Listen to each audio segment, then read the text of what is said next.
यीशु मसीह में मेरे प्यारे भाइयों बहनों, तो इट्स क्वाइट लेट, भले ही बहुत देर हो गई, वचन समय से शुरू नहीं हुआ, प्रार्थना समय से चालू नहीं हुई, but I take this opportunity to pray with you. मैं इस मौके को इस्तेमाल करना चाहती हूँ आपके साथ एक मन होकर प्रार्थना करने के लिए। शायद मैंने अभी बैठे बैठे किसी के मुंह से सुना, हमारे नसीब में नहीं होगा। There is no such thing called नसीब। हम मसीहियों के लिए यीशु मसीह के अंदर भाग्य या नसीब नाम की कोई चीज नहीं। We do things in spirit and it is done. आत्मा में हम कुछ करते हैं, कुछ बांधते हैं और वो हो जाता है। यीशु मसीह ने एक दृष्टांत सुनाते हुए एक बात समझाई। यीशु मसीह कह रहे थे कि एक बार ऐसा हुआ कि एक बागबान था, there was a master of vineyard. वो मजदूरों को खोजने निकला। जब वो मजदूरों को खोजने निकला तो वो सुबह के समय पाता है कि कुछ मजदूर वहां इंतजार कर रहे थे और वह मालिक उन मजदूरों को काम पे लगा देता है और उनसे सौदा होता है कि 1 दिनारी पे ये दिन भर काम करेंगे। थोड़े समय बाद ये मालिक फिर जाता है और नाके पे, चौराहे पे फिर कुछ लोगों को खड़ा हुआ पाता है और उनको भी वो काम पे लगा देता है। फिर ऐसा होता है कि जब दिन ढलने में बस 1 घंटा बचा था, मालिक फिर नाके पे जाता है, चौराहे पे जाता है और पाता है कि वहां पर फिर कुछ लोग काम की तलाश में खड़े थे। वो बेचारे काम के खोज में वहां काफी टाइम से खड़े थे और मालिक उनसे कहता है कि तुम भी मेरे विनयार्ड में, मेरे बगीचे में काम करने चले जाओ। और अचंभे की बात ये होती है कि वो 1 घंटे जिसने काम किए, वो लोग सोचते थे कि हाय हम तो अब क्या किस काम के लायक बचे, अब तो बस 1 ही घंटा बचा है, कौन हमें लेगा।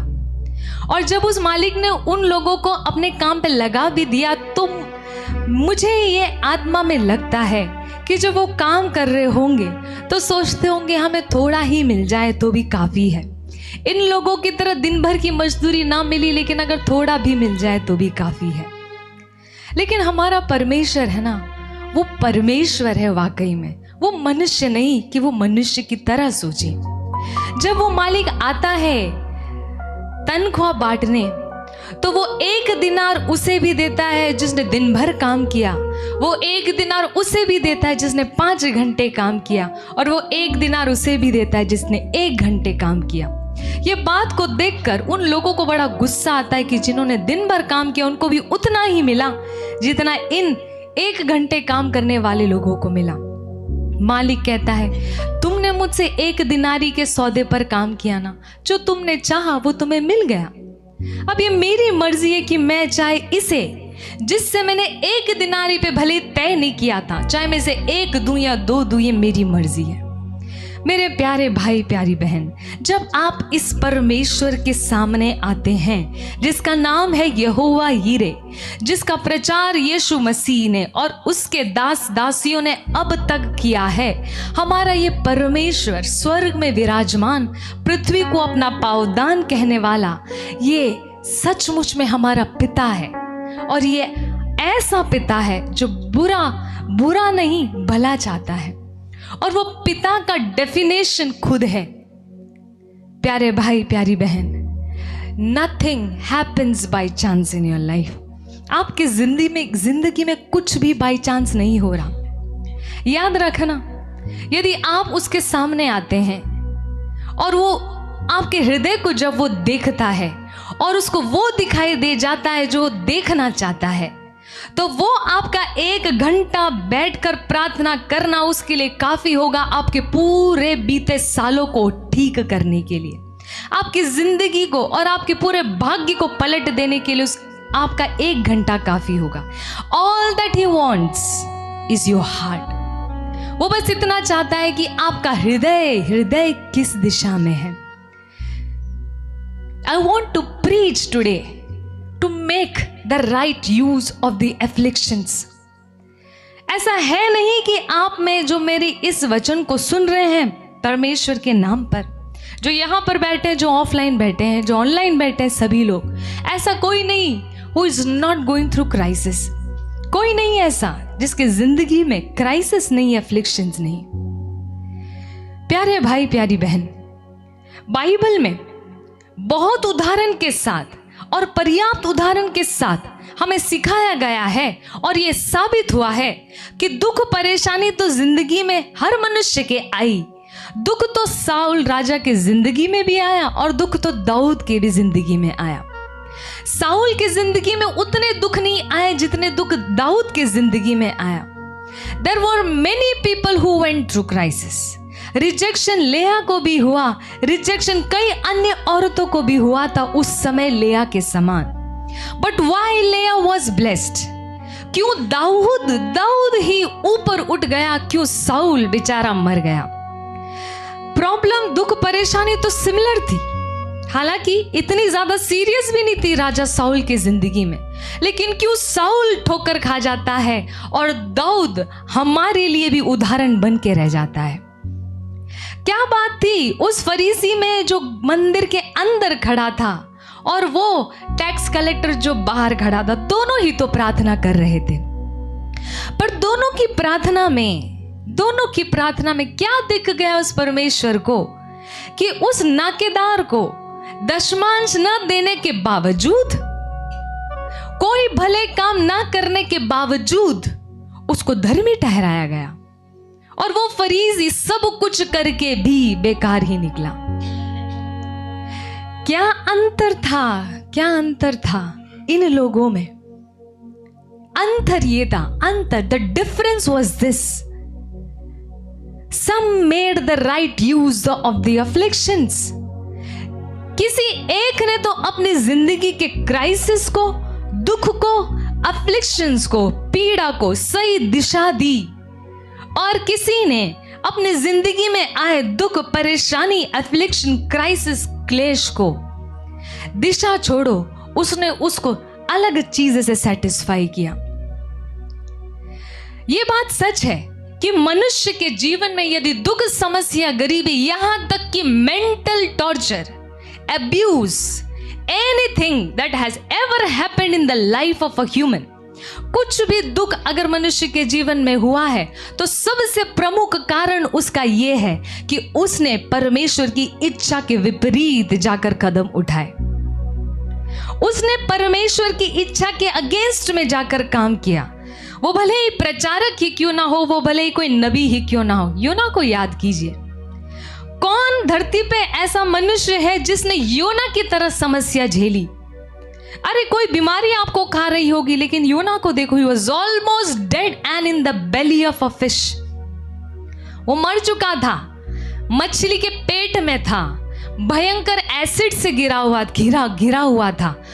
उसके एफ्लिक्शंस को आप शायद रिसेंबल कर पाओगे अपने एफ्लिक्शंस के साथ, अपने दुखों के साथ। Look at this man. जब ये इस परेशानी में पड़ा तो इसके परेशानी में पड़ने के पीछे मुख्य कारण ये था, उसने परमेश्वर की इच्छा के विपरीत काम किया।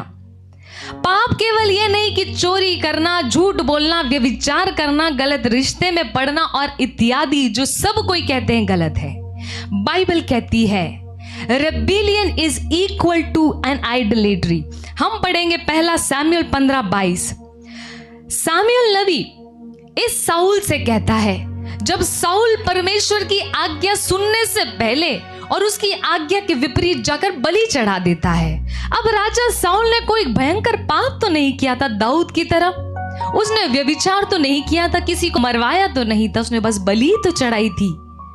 लेकिन क्यों प्रभु जी आप इस साउल से ऐसे नाराज हुए कि इसको इतनी बड़ी बात कह दी और आपने दाऊद को आगे जाके क्षमा भी कर दिया?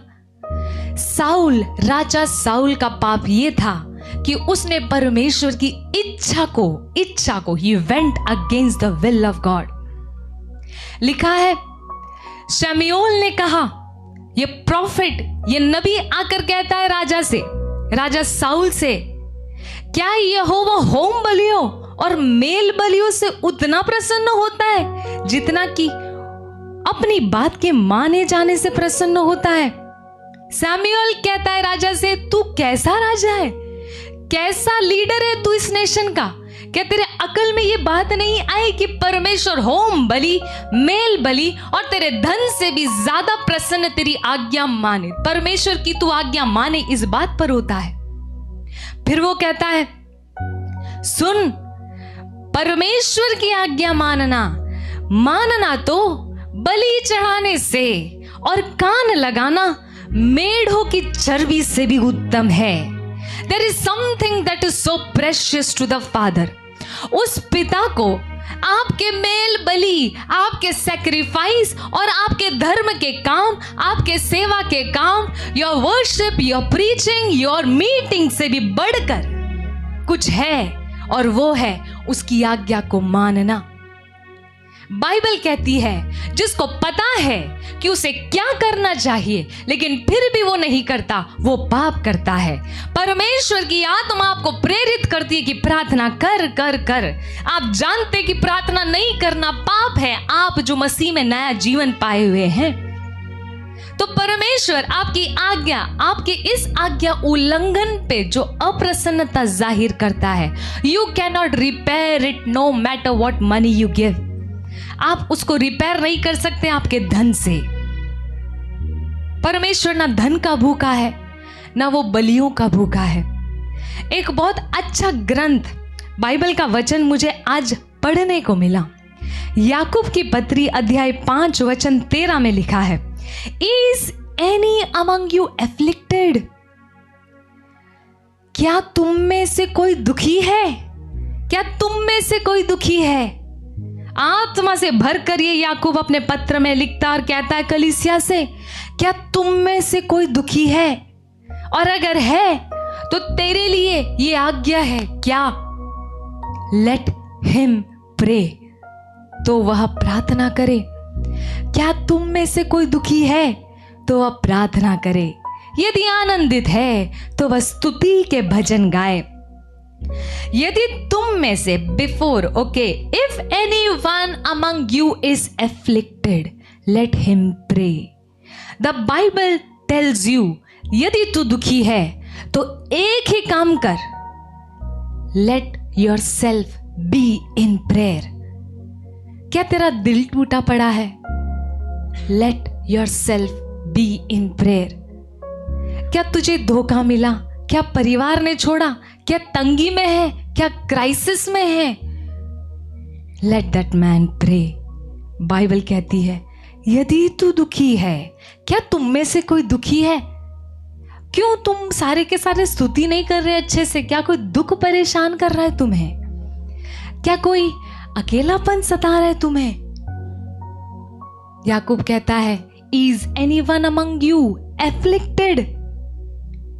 ये दुखी होना, जिसका इंग्लिश में अनुवाद लिखा है एफ्लिक्टेड होना, ये दुख से भी बड़ी बात है। ये शब्द एफ्लिक्शन का मतलब बहुत बड़ा होता है। It even includes your depression, it even includes the agony you face. ये उस बात को भी शामिल करता है जिस बात को आप कहते हो कि मुझे बड़ा अकेला लगता है। Your rejection, your being left out, अकेलापन, हर वो बात जो तुझे दुखी करती है। बाइबल कहता है याकूब परमेश्वर की आत्मा से भरकर बाइबल में ये पत्र लिखते हुए कहता है, if anyone among you is afflicted let him pray. तुम में से यदि कोई दुखी है तो वह प्रार्थना करे। This is a command from the high authority. उस ऊंचे सिंहासन से हमारे लिए कमांडमेंट है कि तुम में से यदि कोई दुखी है ना तो प्रार्थना करे। Many of us opt not to pray. हम में से कई लोग जब हम अफ्लिक्टेड होते हैं, जब दुखी होते हैं ना, तो प्रार्थना को छोड़ सब कुछ करते हैं। वॉच योर सेल्फ, अपने आप को देखें, क्या दुख की कमी है जिंदगी में? बच्चों को देखो, परिवार को देखो, आर्थिक स्थिति को देखो, आत्मिक स्थिति को देखो, क्या दुख की कमी है? क्या आपका मन आपको कायल नहीं करता? Then why don't you pray? तो अगर दुखी हो तो प्रार्थना क्यों नहीं करते? क्यों अपने आप को प्रार्थना के अलावा हर दूसरी चीज में व्यस्त रखते हो? याद रखना, अगर बाइबल में लिखा है if anyone among you is afflicted then that person must pray, then if you do not pray you sin against God. अगर बाइबल में लिखा है कि दुखी होने पर प्रार्थना करनी चाहिए, और अगर आप दुखी हैं तो आप प्रार्थना को छोड़ के और कुछ करते हैं तो आप पाप करते हैं। लिखा है साफ साफ। और यदि तुम आनंदित हो ना तो स्तुति के भजन गाओ, स्तुति के भजन गाओ।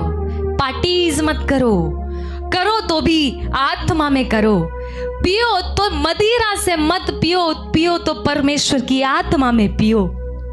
पौलुस कहता I am drunk in spirit, मुझे नशा तो है लेकिन उस दारू का नशा नहीं, मुझे आत्मा का नशा है। If anyone among you is not praising, और यदि आप में से कोई ऐसा जन है जो स्तुति नहीं कर पा रहा है तो पक्की बात है वो दुखी है। और यदि तू दुखी है ना तो प्रार्थना कर। प्यारे भाई प्यारी बहन, हम आज जिस दुनिया में रहते हैं ना, वो हमें प्रार्थना को छोड़कर हमारे अपने दुख से हमारी निगाहें हट जाए इसके लिए बहुत विकल्प ऑफर करती है, बहुत सारे options. One of those option is this phone. उसमें से एक ऑप्शन ये हमारा फोन सबके पास है। जो बच्चा बस अभी अभी होश संभाला है, 7-8 साल का ही क्यों ना हो, उसको भी आज फोन मिलता है। लेकिन आपको पता है देयर इज समथिंग रिटर्न। इस फोन के बारे में भी बाइबल में कुछ लिखा है, आपको मैं पढ़ के सुनाना चाहती हूं। साम्स 115, स्तोत्र ग्रंथ 115, हम 4 से लेके 8 तक पढ़ेंगे। Their idols are silver and gold, the work of hands. उन लोगों की मूर्तें सोने चांदी की तो है, वे मनुष्य के हाथ की बनाई हुई है। जब बाइबल में यूं लिखा गया if anyone among you is afflicted then that person must pray, तो इसका मतलब यह है कि जब एक मनुष्य अपने दुख में जिसके और मुड़ता है वो उसका सेवियर है। यदि मैं दुखी हूं, यदि मेरा आत्मा बहुत टूटा पड़ा है, मेरा अंतरतम बहुत दुख में गुजर रहा है, I am afflicted by many things, और इस एफ्लिक्शन में, इस दुख के घड़ी में मैं जिस और मुड़ती हूं वो चीज मेरा प्रभु है। क्या यीशु आपका प्रभु है? और अगर यीशु मसीह आपके प्रभु हैं तो हर दुख में, वो दुख नहीं जो बाहर दिखता है, लेकिन वो दुख जो केवल आपकी आत्मा समझती है, उस दुख में भी आप यीशु की ओर मुड़ेंगे। आप कहते हैं ना मैं विश्वास करता हूं, मैं विश्वास करता हूं, but what do you make your confession? आप विश्वास करते हैं लेकिन किस बात पर विश्वास करते हैं? बाइबल कहती है विश्वास करना है तो ऐसा विश्वास करना है कि जिस यीशु मसीह को उस पिता ने, परमेश्वर ने इस मानव जाति को दिया, not as a friend but more than a friend, not as a brother but more than a brother.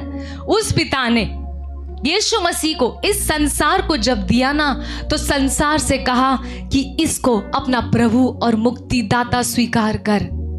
इसको बस एक दोस्त मत स्वीकार कर कि इसके गाने सुन और नाच, इसको बस एक भाई मत स्वीकार कर, इसी को अपना प्रभु, इसको नहीं, फोन को नहीं, यीशु मसीह को ही अपना प्रभु और मुक्तिदाता स्वीकार कर।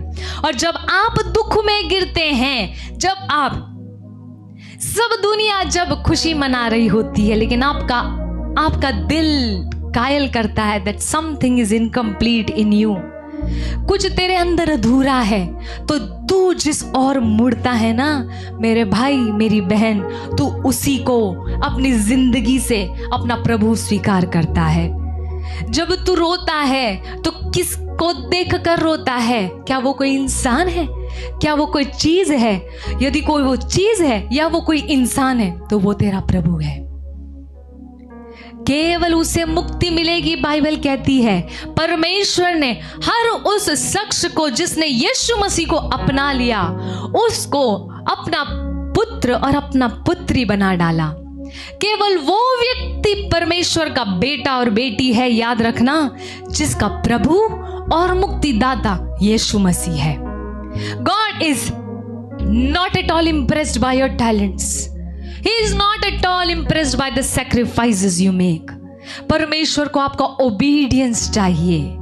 दुख और परेशानी में when you are afflicted, जब तू क्लेश में पड़ता है, जब तू अंधेरी घाटी से गुजरता है, तो तू कहां से अपनी सहायता ढूंढता है? तो उसको अपनी जिंदगी से अपना परमेश्वर कहता है।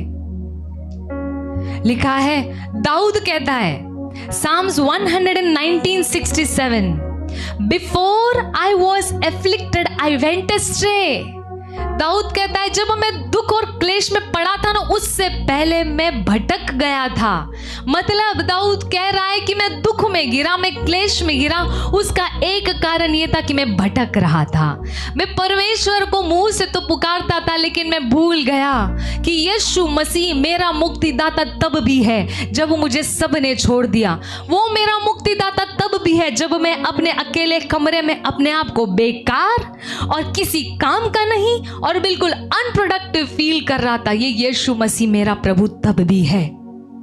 इसको छोड़ मेरा कोई प्रभु नहीं। I will not want anything. मुझे किसी और मुक्तिदाता की जरूरत नहीं, मेरा यीशु काफी है। कई लोग जब अपने दुख में होते हैं, Why are our prayers not answered? क्यों हमारी प्रार्थनाओं को उत्तर नहीं आता? उपवास के बावजूद, 40 रोजे करने के बावजूद, परमेश्वर को आपके रोजे से बढ़कर, आपके उपवास त्याग तपस्या से बढ़कर वो ये देखता है कि तू किसे अपना प्रभु और अपना मुक्तिदाता बनाए हुए है। मैं आपको एक वचन बताने वाली हूँ। भजन 115 वचन 4 से 8 लिखा है, their idols are silver and gold. उनकी मूर्तें तो चांदी और सोने की हैं, जिनको मनुष्य के हाथ ने बनाई है। और आगे लिखा है, उनके मुंह तो है, उसके मुंह तो रहता, उसका मुंह तो रहता है, परंतु वे बोल नहीं सकती। उनकी आंखें तो रहती हैं, परंतु वे देख नहीं सकती।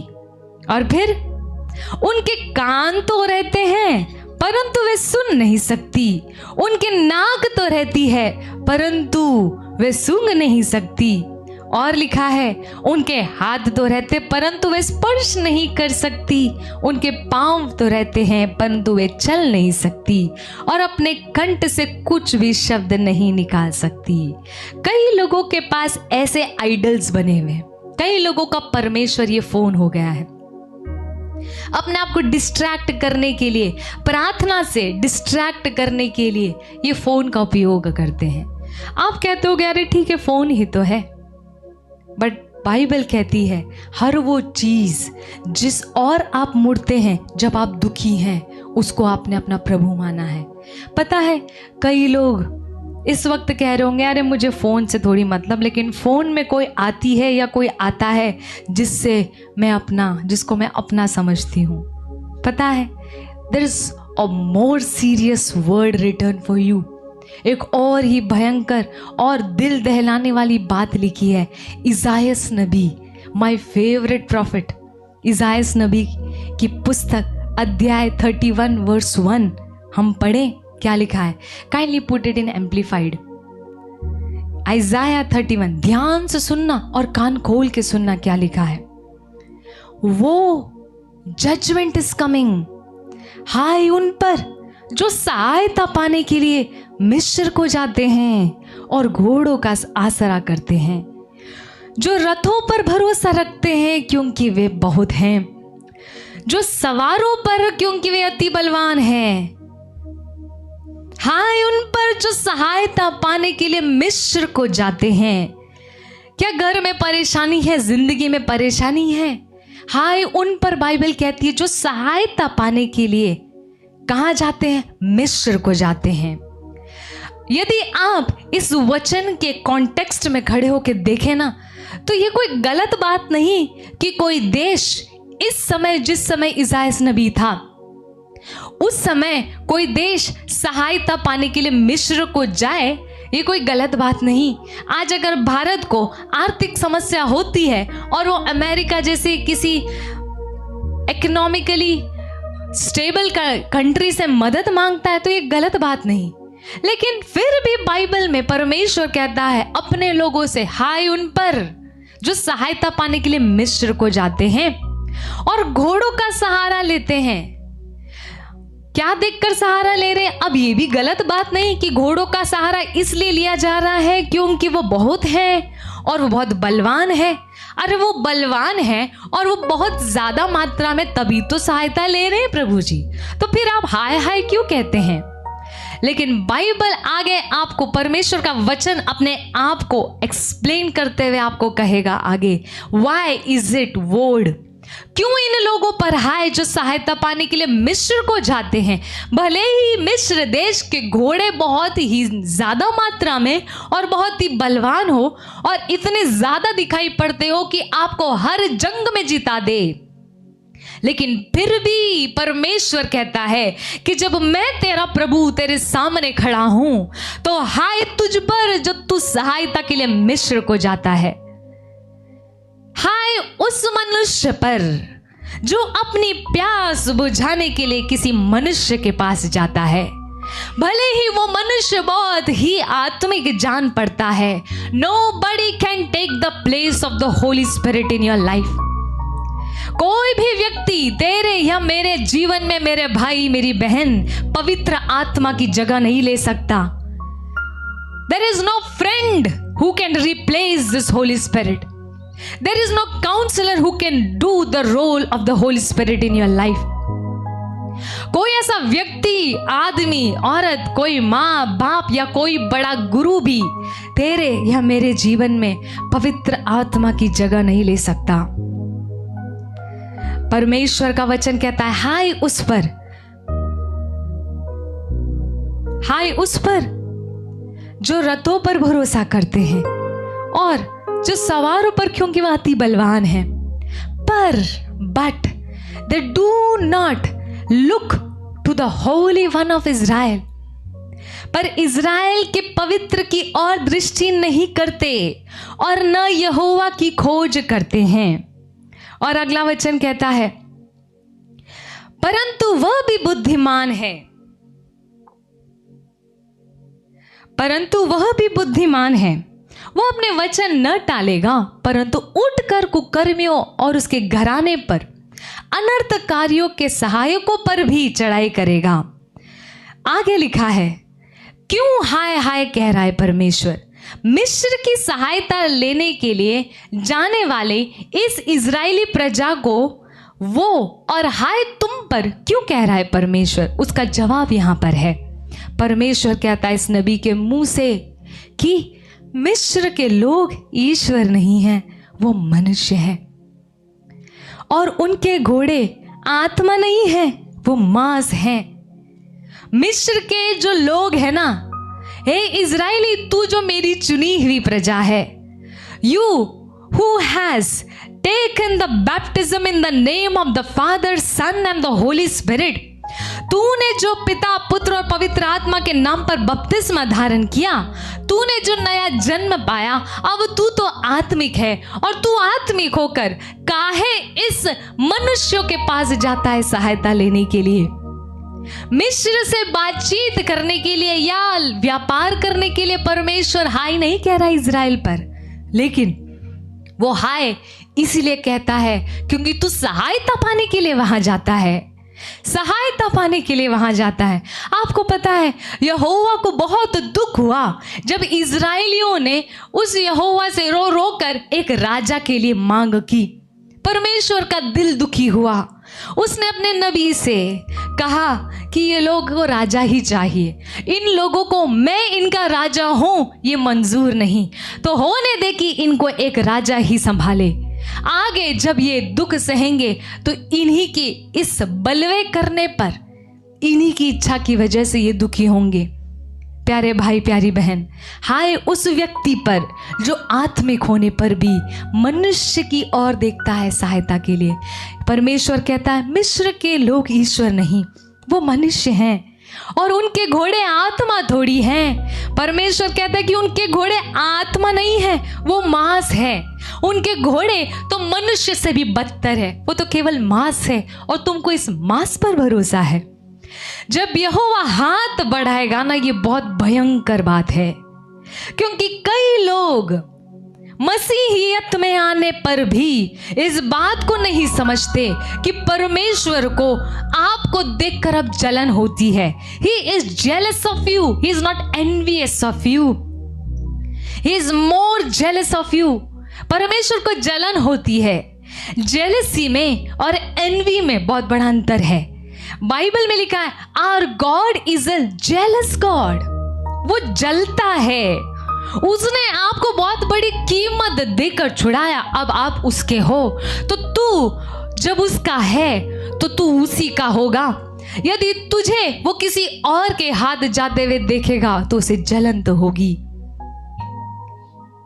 बाइबल में लिखा है वो मांस है, तो घोड़े की ओर देखता है सहायता के लिए, अरे वो मांस है। जब यहोवा हाथ बढ़ाएगा तो बहुत भयंकर होगा। पता है क्या होगा?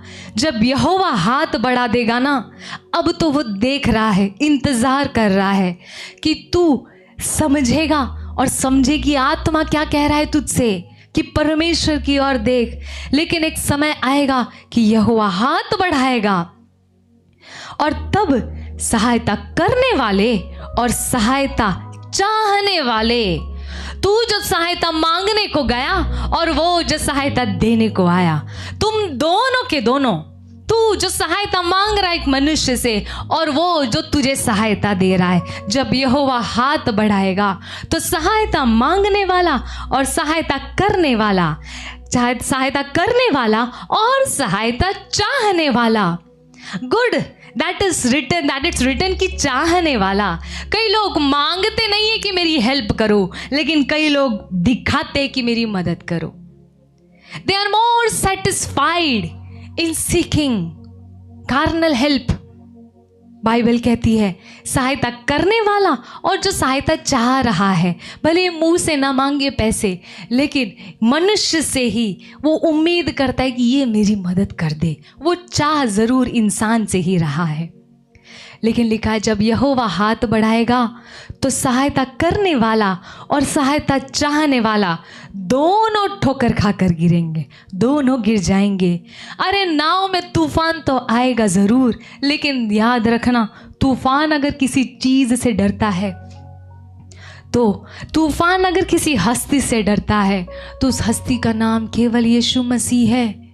वो तेरे बहुत ही अच्छे स्पिरिचुअल लीडर से भी नहीं डरेगा, तूफान केवल यीशु के नाम पर थमेगा। जब यहोवा हाथ बढ़ाएगा तो सहायता पाने वाला, सहायता चाहने वाला दोनों ही गिर जाएंगे। धन्य है वो मनुष्य जिसके नाव में यीशु मसीह है। धन्य है वो मनुष्य जिसको सहारे के लिए किसी और के पास नहीं, लेकिन जिसकी आदत में आ गया है कि हर बात के लिए उस परमेश्वर की ओर ताके। बाइबल में लिखा है सहायता पाने वाला, सहायता चाहने वाला दोनों ठोकर खा के गिरेंगे और वे सब के सब एक संग नष्ट हो जाएंगे। There is a time coming, प्यारे भाई प्यारी बहन, कल ही आपने सुना ये साल और आने वाला साल एक से बढ़कर एक निकलेगा। धीरे धीरे करके परमेश्वर अपने लोगों को छांट रहा है, वह गेहूं को और भूसी को अलग कर रहा है। याद रखना, वो भूसी को जला देगा और वो जो गेहूं है उसे वो इकट्ठा कर रहा है। इसके गेहूं इकट्ठा हो रहे हैं। God is doing something new this time. परमेश्वर अपना हाथ बस बढ़ाने को है। धन्य है वो मनुष्य जिसने सहायता के लिए यहोवा की ओर ताका। आपको पता है एक नबी है जिसका नाम है यिर्मयाह। ये यिर्मयाह नबी बहुत ही ज्यादा टूटा हुआ नबी था। ये बहुत ही दुखी रहता था, बहुत ज्यादा दुख के अंदर, क्योंकि ये देखता था कि जब ये प्रचार कर रहा है तो लोग जवाब सही से नहीं देते। ये खूब मेहनत करता है, परमेश्वर की ओर से आने वाली आज्ञा को सुनाता है, बोलता है, लेकिन लोगों को उसको मजाक लगता है। लोग उसकी हंसी उड़ाते हैं, लोग उसको पागल समझते हैं। वो जिस गंभीरता से वचन सुनाता है, उस गंभीरता से वचन को सुना नहीं जाता था। वो लोग उसकी बात पर कोई ध्यान ही नहीं देते थे, उसको बेकार लगने लगता था। He many a times doubted his callings। वो इतना ज्यादा टूट चुका था यिर्मयाह कि वो इस बात की ओर शक करने लग गया था कि अरे परमेश्वर, तूने मुझे सच में बुलाया भी है या बस मैं यूं ही चिल्लाता फिरता हूं। कोई मुझे सुन के भी नहीं देता है। अपने अकेलेपन में रोता था, सोचता था यार मैं कोई और ही काम कर लूं, कितना बेकार का काम है। उसकी वाणी मेरे अंदर मुझे परेशान करती है, लेकिन जब मैं बोलता हूं और लोग सुन के नहीं देते और वो उल्टा रिएक्शन जब करते तो मुझे और दुख होता है। He was a man of affliction. ये यिर्मयाह नबी लैमेंटेशन, विलाप की एक पुस्तक है, वहां पर इसी यिर्मयाह नबी की कुछ अकेले में की जाने वाली प्रार्थना रिकॉर्डेड है। हम पढ़े अध्याय 3 वचन 19 से, लैमेंटेशन 3:19। मेरा दुख और मेरा मारा फिरना, मेरा नागदौने और विष का पीना स्मरण कर परमेश्वर। प्रार्थना कर रहा है ये।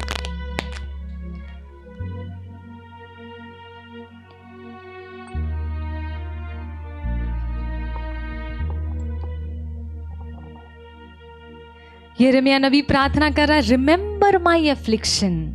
ही इज एफ्लिक्टेड, वो दुखी है।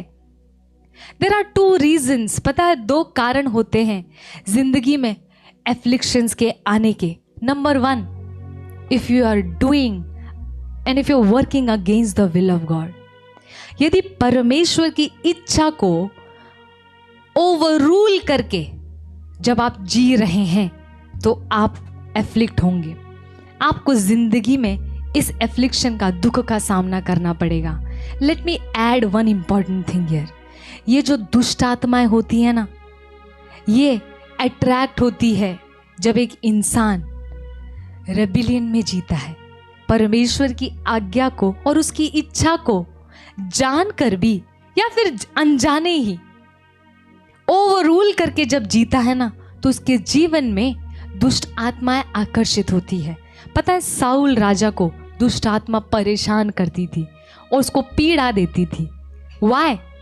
उसने कोई गंदा पाप नहीं किया था, उसने इतना किया था, वो परमेश्वर की इच्छा के विपरीत जी रहा था। जब भी एक मनुष्य एफ्लिक्टेड है, यदि आपके मेरे जीवन में दुख है, तो 2 बातें चेक कीजिए। नंबर 1, क्या आप उसकी इच्छा के अगेंस्ट जा रहे हैं? क्या आप उसने आपके लिए जो रखा है, परमेश्वर ने आपके लिए जो चाहा है, क्या आप उसके विपरीत जा रहे हैं? तो आप परेशान रहोगे, आप खुश नहीं रहोगे।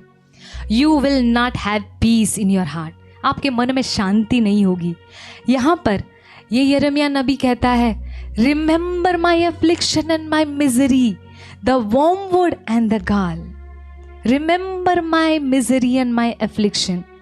कई बार यहोवा ने इस यिर्मयाह को करेक्ट किया कि जब तू अपने मुंह से कहता है ना, तो अशुद्ध बातें मत कर। ये बस एक नौजवान लड़का था जो अपने जीवन में, अपने कॉल में कभी इधर तो कभी उधर जाता था।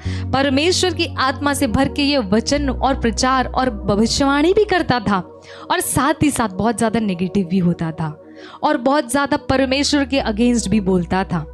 वो परमेश्वर की सिद्ध इच्छा में जी नहीं पा रहा था, इसीलिए वो एफ्लिक्टेड था।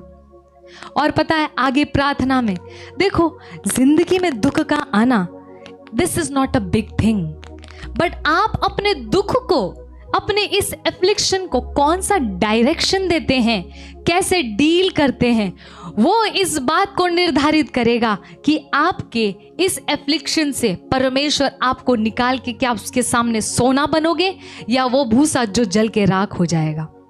एफ्लिक्शंस तो आएंगे, आग तो आएगी जिंदगी में, दुख आएंगे, बट प्रूव योरसेल्फ, अपने आप को प्रूव करो उस एफ्लिक्शन में आकर।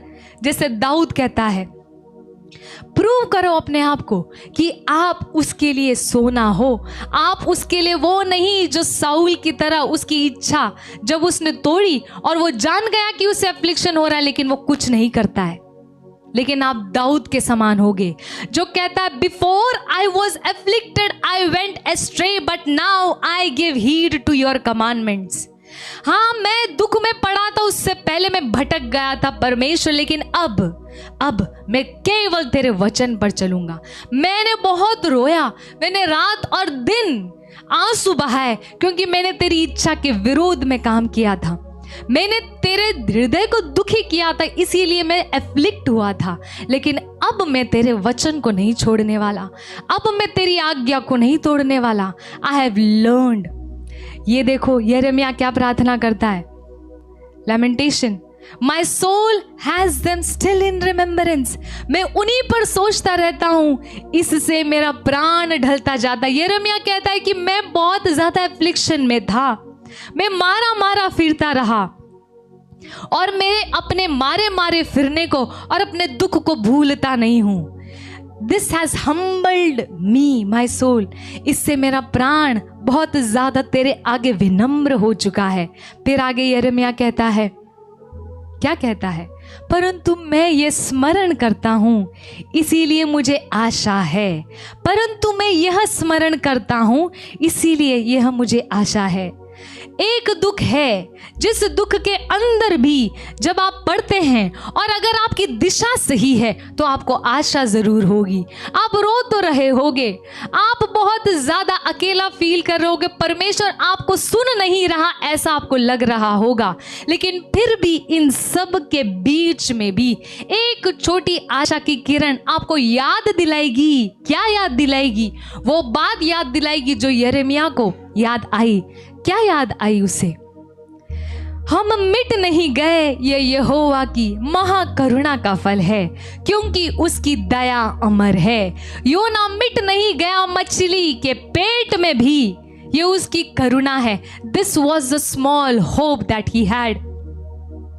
और अपने उस एफ्लिक्शन में, दुख के उस समय में परमेश्वर की ओर ताकते हुए जब उसे एक छोटी सी किरण नजर आती है, क्या आशा की किरण नजर आई यिर्मयाह को? ये कि उसकी दया, अगला वचन, उसकी दया, they are new every morning, प्रति भोर वह नई होती है और तेरी सच्चाई महान है।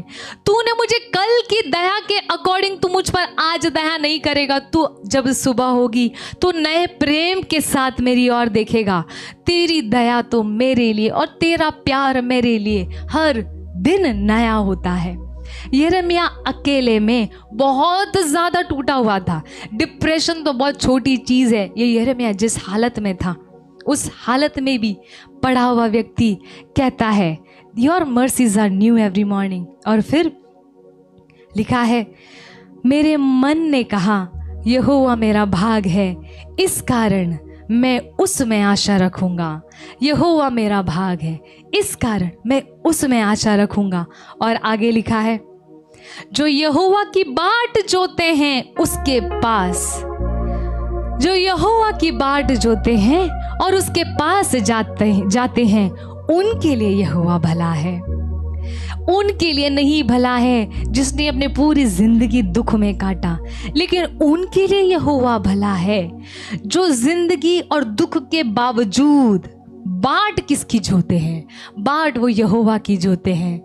वो किसी के फोन कॉल की बाट नहीं जोते। He is not waiting for somebody to call him और टेक्स्ट हिम और टू कंसोल हिम, लेकिन वो बाट जोते हैं तो केवल यहोवा की। परमेश्वर देखता है कि तू बीमारी में तो कई समय से है, लेकिन तू बाट किसकी जो रहा है? Whom are you waiting upon? किसका इंतजार कर रहा है? यहोवा उसके लिए भला है जो उसकी बाट जोते हैं, जो उसकी बाट जोते हैं और उसके पास जाते हैं। और लिखा है, यहोवा से उद्धार पाने की आशा रख कर चुपचाप रहना भला है।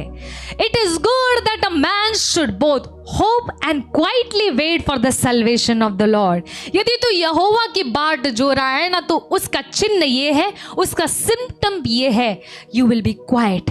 तू चुप रहकर, अपनी शैया पर मौन रहकर, कई लोग मुंह से नहीं बोलते लेकिन शैया पे मौन भी नहीं रहते।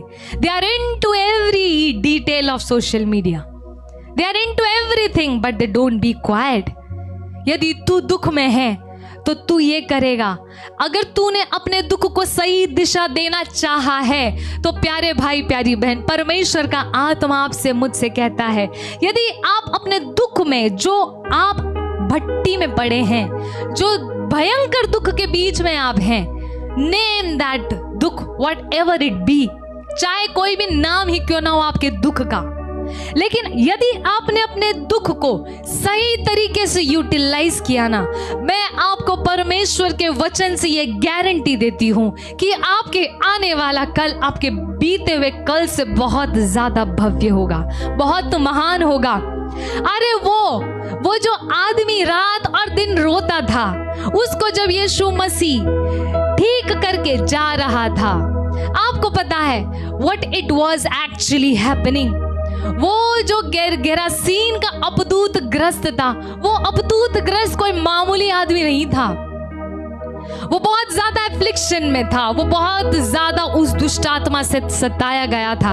एक नहीं 6000 की सेना की दुष्ट आत्मा उस एक आदमी में थी। कपड़े नहीं पहनता था, वो अपने आप को मारता था, तीखे तीखे पत्थर से कब्रों में रहता था, रात और दिन रोता था। ये कोई मामूली आदमी नहीं था। इसके जैसे शायद बहुतों ने पाप भी किए होंगे, लेकिन क्यों इसके ऊपर ज्यादा दुख आया? क्यों दुष्ट आत्मा इसी के ऊपर ज्यादा आके गिरी? आत्मा शैतान जानता है कि किसको परमेश्वर ने किस काम के लिए चुना है। God knew that this man is going to be a powerful evangelist. परमेश्वर जानता था कि ये मामूली आदमी नहीं है, ये इस पूरे नगर के लिए एक दूत की तरह काम करेगा, ये एक इवेंजलिस्ट ठहरेगा।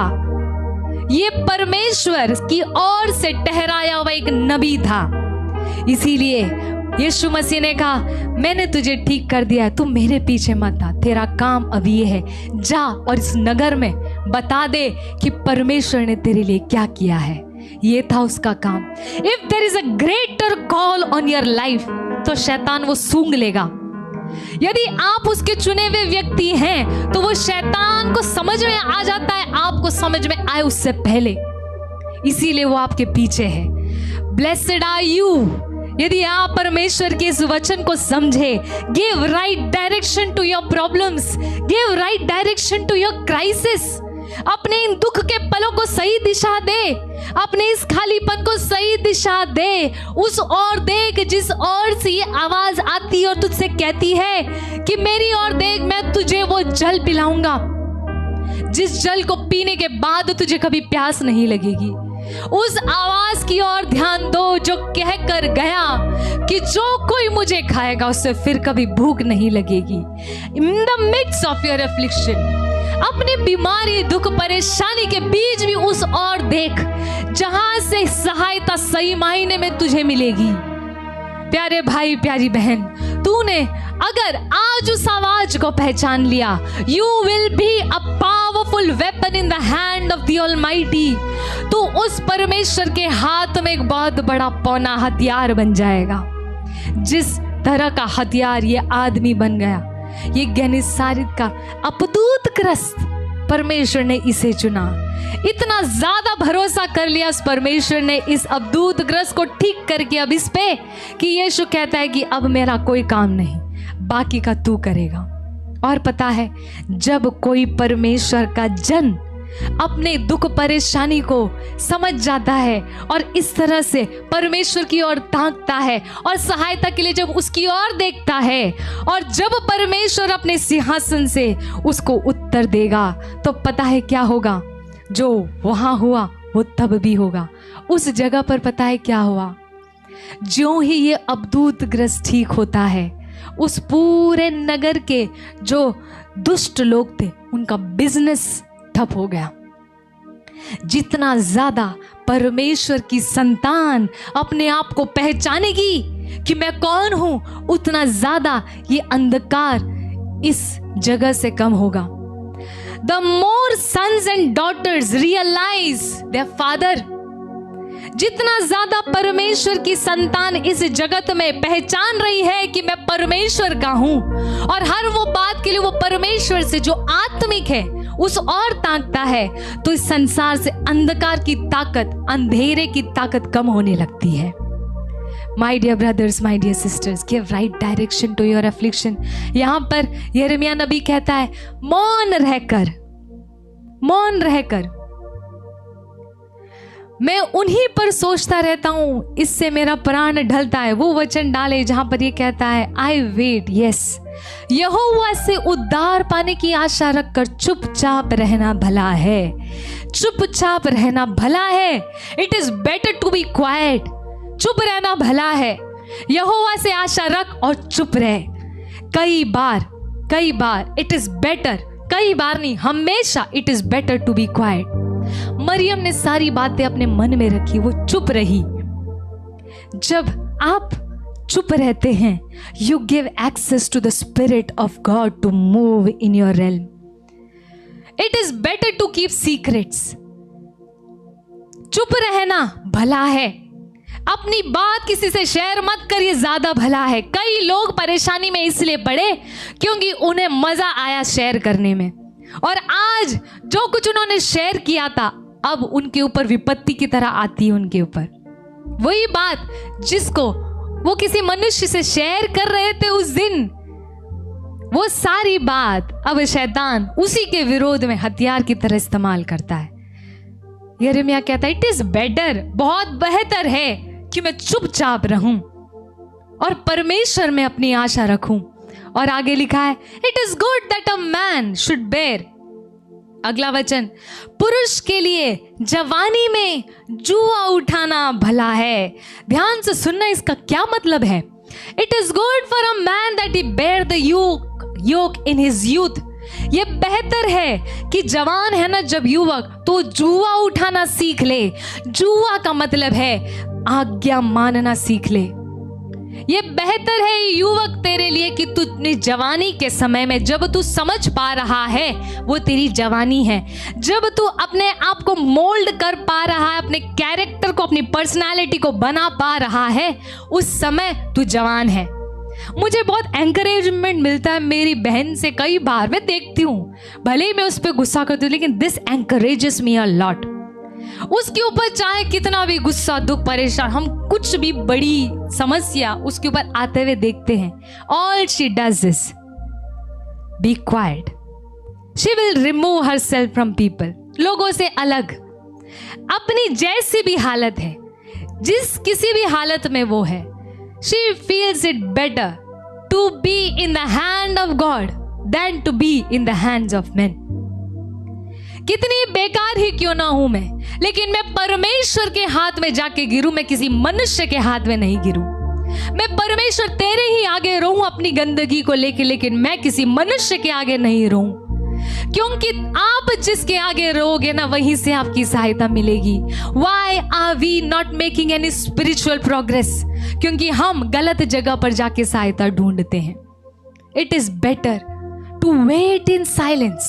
It is better, ये बेहतर है कि तू अपनी जवानी में आज्ञा मानना सीख ले। आत्मा की आज्ञा मानना सीख, हर दुख में आज्ञा मानना सीख। It is better, पुरुष के लिए जवानी में जुआ उठाना भला है। और आगे वचन में लिखा है, वह यह जानकर अकेला चुपचाप रहे। ये जानकर चुप रहना, ये समझकर चुप रहना कि परमेश्वर ही ने उस पर यह बोझ डाला है। याद रखना, एम्प्लीफाइड में डालना इसे प्लीज। यह जानकर अकेले चुपचाप बैठना, और कुछ सोच मत, तू चुपचाप बैठकर, लेकिन तेरे दिमाग में यह बात रहे जब तू एकांत में चुपचाप अपने दुख में बैठा है, ये जानकर चुप रहना कि परमेश्वर ही ने तुझ पर यह बोझ डाला है। Let him sit alone in hope and keep quiet because God has laid it on him for his benefit। परमेश्वर ही ने तुझ पर यह बोझ डाला है कि तू जुए के नीचे जीना सीख ले। सबसे पहली चीज, एक आत्मिक बच्चे को जो परमेश्वर सिखाएगा वो ये है, जुआ उठाना सीख, मेरी आज्ञा मानना सीख। हम लोग प्रार्थना भी करते ना कई बार, तो हम बिना जुए के प्रार्थना करते हैं, हम आज्ञा पालन से हटकर प्रार्थना करते हैं। आप क्या कर रहे हैं? आप बस यीशु मसीह का नाम इस्तेमाल कर रहे हैं, जैसा कि कल भैया ने बताया, अपनी मंजिल तक पहुंचने के लिए। आप यीशु मसीह के नाम से प्रार्थना कर रहे हैं और आप प्रार्थना में भी आते होंगे, लेकिन just to get your desires fulfilled, केवल अपनी मनोरथ को पूरी करने के लिए, अपनी प्रार्थनाओं का उत्तर पाने के लिए। लेकिन परमेश्वर चाहता है जो उसका जन है ना, वो सबसे पहले जुआ उठाना सीखेगा। You will first learn obedience. और जुआ तू तब उठा पाएगा जब तू अपने क्राइसिस को, अपने एफ्लिक्शंस को सही दिशा दे पाए। कैसे सही दिशा देगा? ऐसे कि चुपचाप रहे और यहोवा की बाट जो, उसकी ओर ताक। जितना बड़ा दुख आपके जीवन में आ रहा है, भले आपको उसका जवाब नहीं पता, अरे मैंने कौन सा पाप किया कि मेरे जीवन में ये आया, याद रखना, it is a lie from the pit of hell that God is not with you. परमेश्वर तेरे साथ है, इसीलिए तू अपने इस दुख को सही दिशा देकर देख, और फिर देख परमेश्वर तेरे लिए क्या करता है। प्यारे भाई, प्यारी बहन, हम आज प्रार्थना करें कि हमको स्वर्ग से, उस सिंहासन से, उस यहोवा के सिंहासन से, वो जो हमारा पिता है, उसके सिंहासन से आज ये कृपा मिले कि हमारी आंखें खुले, हमारे कान खुले और हमारे मन का समझने का और ज्यादा परसेप्शन क्लियर हो जाए कि हम ये जाने, how do I give right direction to my affliction. आज हम प्रार्थना करें, ये भी उसकी ओर से कृपा है, उसकी आवाज सुने और आज हम उससे कृपा मांगे। Let us pray.